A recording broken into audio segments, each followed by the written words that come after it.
It's going to be another short video for Thursday and Friday this week. Practices, hammer and weight folks.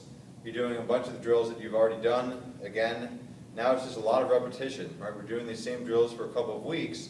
You should feel more comfortable, you should feel more confident doing them.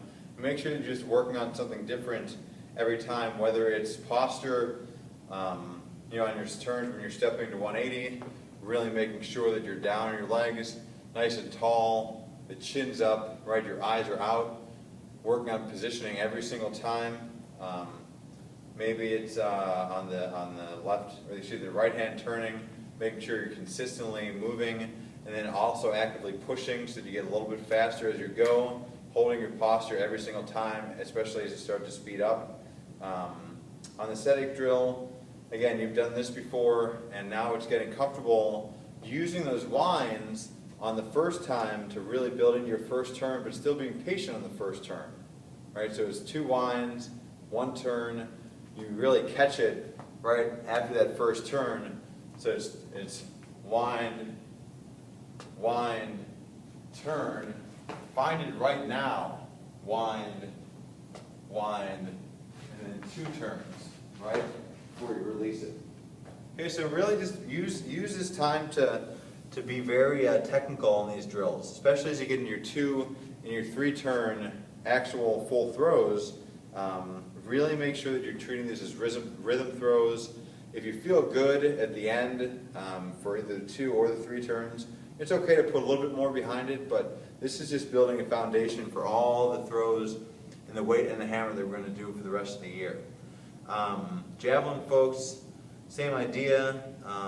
You're doing the repeat 1, 2, 3s again as we did on Monday, and the other thing that we're doing here is called these light foot throws. So these are different.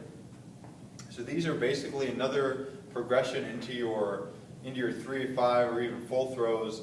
It's a little bit more movement that's involved versus just the 1-step throws.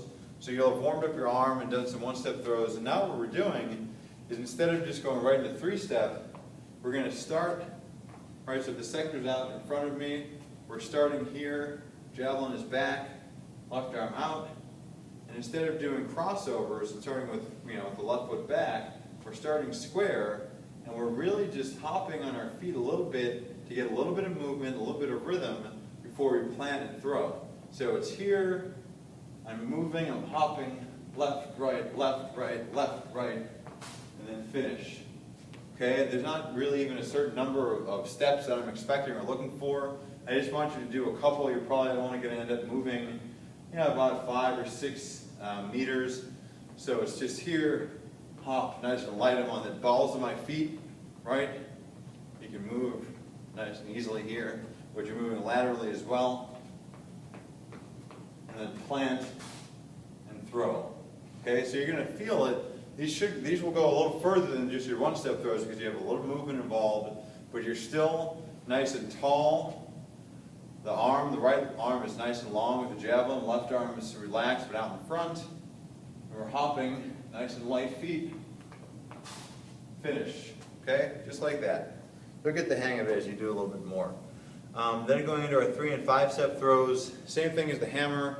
Use these now to start getting a little bit more comfortable throwing again. Working on posture really more than anything, especially on your crossovers with the 5-step, working on staying level so that it's not 1, 2, 3, 4, 5, right, hopping up, that you're staying nice and low to the ground with your feet all the way through. Right, so you're building that speed and you hear the rhythm, 1, 2, 3, 4, 5. Right, that last 1, 3, 4, 5. Talk about the timing at the end. So we do the 1, 2, 3s where it's here, 1, 1, 2, 3. The same thing happens in your 5 steps where it's, and you can even hear it on my feet. Okay, so that's what we're going for. And then Friday, as you'll see, is very short because you're just warming up, getting a good stretch in, doing a little bit of plyometrics, and then you're going to lift. So enjoy that shortened day. And that is the end of the videos for the 3rd week.